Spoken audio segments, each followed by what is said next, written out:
Yani cha kwanza kabisa ana CV, ana mvuto kwanza mkali. Mtoto mwenyewe mkali. Kuimba nyimbo zake kali. Anatazamwa kiukali. Anaweza kumbuka nini kwa tamasha kama hili enzi zenu? Ni moment gani ambayo unaikumbuka hasa? Ndo mabalaa nilikuwa nafanyaga. Ndo mabalaa. Kujaza watu, ujue ujipange, uwe mtu wa Mungu, ndio utajaza. Kwa hiyo dogo yuko vizuri. Nimefurahi sana kwa sababu ni mdogo, anawapa exposure watoto wadogo wanakuja sasa hivi. Jembe langu hapo wajai, utaona soon as possible we are coming again. Sasa klopocycally, mzee wa mapokopoko na manjari, nakuja na mambo yangu mazuri. Lakini leo nimefurahi sababu amenikumbusha kitu cha zamani sana. Wakati niko mdogo hivi. Amekumbusha nini? Kujaza watu. Amefanya kitu kizuri sana. Nature, kipindi kenu mnafanya muziki, mlikuwa mnafanya muziki ambao unaishi, lakini sasa hivi baadhi ya wasanii wamekuwa wakianguka katika muziki wa kigeni, wengine wanaondoka kwenye amapiano. Kama wewe mkongwe, unalipi la kuzungumza kuhusiana na baadhi ya wasanii kuimba ngoma za wenzetu? Ukizungumzia piano, mapiano ni muziki ambao South Africa si kama Tanzania. Kwa sababu Tanzania hapa ukiangalia South Africa ni muziki ambao sisi tunaupenda kusoma kweli. Kwa hiyo mapiano ni muziki ambao uko worldwide kama hip hop nini. Lakini mapiano ni muziki mzuri kwa sababu moja au nyingine. Ni sasa unavyoona kama kina Bwax wanavyoimba. Yaani ni muziki mzuri, lakini waangalie wanaandika nini. Inafundisha au inadropisha. Lakini mimi napenda mapiano kwa sababu Afrika mzee. Ogopa sana Afrika kwa sababu worldwide. Dunia nzima ndio muziki yao. Kwa hiyo nafurahi na wapoona wadogo zangu wanaimba vizuri yani. Lakini kuna baadhi ya wasanii wa ghetto nini nafurahi kweli. Sasa tuko vizuri. Lakini kuna baadhi ya watu wanasema kwamba wenzetu wa South Africa hawagongi ngoma zetu kabisa kule kwao. Lakini sisi tunaonekana tunawasupport. Unaona hisi ni sahihi? Hapana, kwa sababu ukisema South Africa tu support, huo ni uongo. Kwa sababu ushasema South Africa, ina maana ni Tanzania, Kenya, Uganda na sehemu zingine, sio?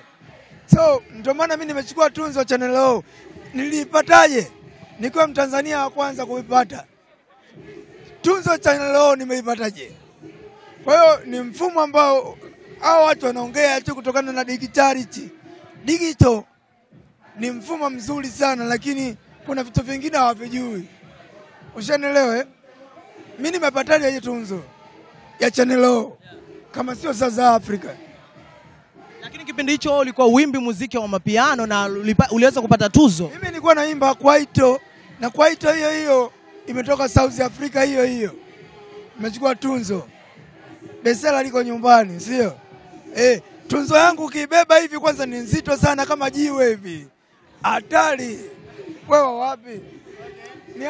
Nature, kuna kipindi niliona maneno ya watu au kuna comments pia niliziona za watu zikisema kuwa Nature anadharauliwa na wasanii wa kizazi kipya hawa sasa hivi. Hiyo imekaje?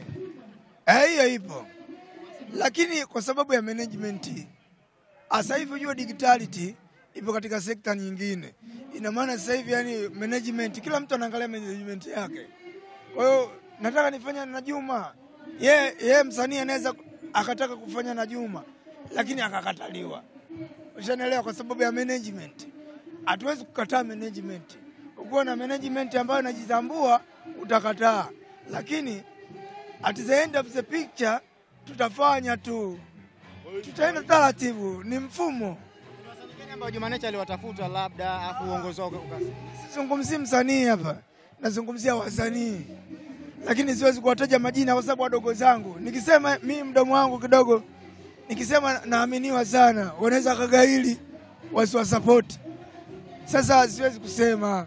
Lakini wenyewe wakiangalia kwenye mitandao yenu hiyo, vingamuzi vyenu hivyo, wanakuwa najua, Juma kaongea hivi na hivi. Sawa? Najua kwa sababu walipofika ni sehemu nzuri. Siwezi kuongea ovyo. Sitaki kuongea ovyo. Lakini wenyewe akijua nyumbani wanapajua, sio haja tu. Picha gani wewe kwa watu ambao waliwatangulia kimuziki? Wajifunze.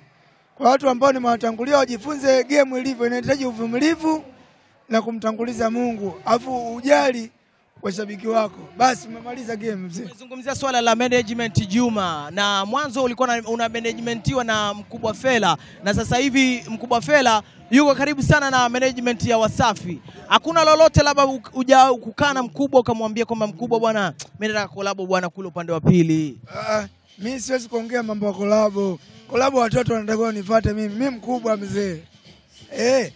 Wakati mimi nafanya hivi vitu kama mnavyoviona, yani sijisemaje yani. Nashinda kuongea wanangu. Najua mlikuwa mko chuo, mnasoma. So mimi nimefanya mengi sana mzee. Hafutaki kuongea sana. Lakini najua mmelizika na haya ninaongea. Bwana, kabla hujamaliza tugusie kidogo kwenye swala la tuzo. Umezungumzia tuzo yako ya Channel O. Diamond Platnumz mmoja kati ya wasanii ambao walipata bahati ya kuwa nominated kwa tuzo za BET, lakini finally hakupata ile tuzo. Unadhani kwa nini wasanii wa Bongo sasa hivi wanafeli kupata zile tuzo kubwa ambazo zinatolewa? Nafikiri unajua Mungu anapanga ya kwake na wewe unapanga ya kwako. Kwa hiyo ukiona jambo limetokea mtu ameenda international level, yani Mungu ndo alipanga uende international level kujitanguliza. Ina maana wakizidi kukaza, ipo siku watapata tunzo nzuri zaidi. Na sisi tunaweza Bongo tukatisha, sababu umemtanguliza Mungu mbele. Na huwezi kupata tunzo kindezi. Huwezi kupata tunzo kindezi. Samahani, nimeongea lugha ya kibongo. Nasema lugha ya kitemeke ya Uswahilini. Lakini wapambane, wafanye vizuri, wasikate tamaa, afu wajitambue, wajue Mungu yupo. Wamtangulize Mungu mbele na imani kabisa. Watazidi kuendelea vizuri na vizazi vinavyokuja vitajua nini kinachoendelea katika game. Kwa sababu bila sisi kufanya vizuri hawawezi. Lazima tufanye vizuri ili kufundisha vizazi vijavyo. Kwa sababu kadri siku zinavyozidi kwenda wanakuja wasanii wengine wapya, wadogo. Wengine wananiita mimi babu labda. Hiyo ni true story. Kwa hiyo wakikaza, wakiwa wanajua majukumu yao, wakiendeleza majukumu yao vizuri, wasibweteke. Wasipobweteka, kila siku hapa tunapata tunzo, kila siku matunzo tu. Tunatisha baba la baba. Hivi Nature, kwenye zamani mlikuwa mnatumia kiki kuweza kuboost muziki wenu ufike mbali? Kiki maana yake nini? Trending stories zile. Hii sasa hivi ni digital. Lakini zamani ilikuwa hakuna, unaingia front unafanya. Sawa. Lakini kwa sasa hivi unaweza kutumia digitali. Na ndio maana sasa hivi unaona una TV nyingi kama hapa mnavyonioje. TV ziko nyingi sana. Online. Hata mimi naweza nikiamua nakuwa na online yangu. Umeshanielewa? Lakini je, ina mfumo gani? Inafundisha, inaelimisha, inatengeneza au inabomoa? Lakini inayotengeneza ndio dili, kwa sababu kuna watoto wengi sana wanatoka chuo. Sasa hivi huwezi kusema mimi naenda kituo fulani. Hapana. Sasa hivi kuna digital sector ambayo imekuja sasa hivi, ambayo online ndio sector muhimu sana ya faster. Unaweza kutengeneza hata mchele, maisha yakaendelea. Watu wanaendelea kushangoeka kama sasa hivi unavyoona. Bila digital tusingefika. Lakini kipindi chako Nature, wewe ndio ulikuwa msanii wa mwisho kufunga show. Sawa mzee wangu. Kipindi chako wewe ndio ulikuwa mtu wa mwisho, ulikuwa unafunga show, na ulikuwa ukifunga show unaliamsha vibe kinoma noma. Na this time Diamond Platnumz ndio msanii ambaye huwa anafunga show. Unalipi la kumshauri kwenye muziki wake na maisha yake kwa ujumla? Mimi nadhani ile swali umelirudia. Nilishakwambia toka mwanzo. Hapo unarudia tu. Nenda kaedit. Mmoja sanii ambao ana represent mtaa na umekuwa ukifanya vizuri sana tangu kipindi kile. Nataka ushare na mimi experience kwa kipindi kile, muziki wa kipindi kile. Ulishawahi kwenda kuroga labda ili ufanye vizuri na nini? Mimi nafanya tu. Mimi ndo nilivyo hivi. Ndio maana nimeitwa kiloboto. Mtu mdogo anafanya makubwa. Sina muda huo.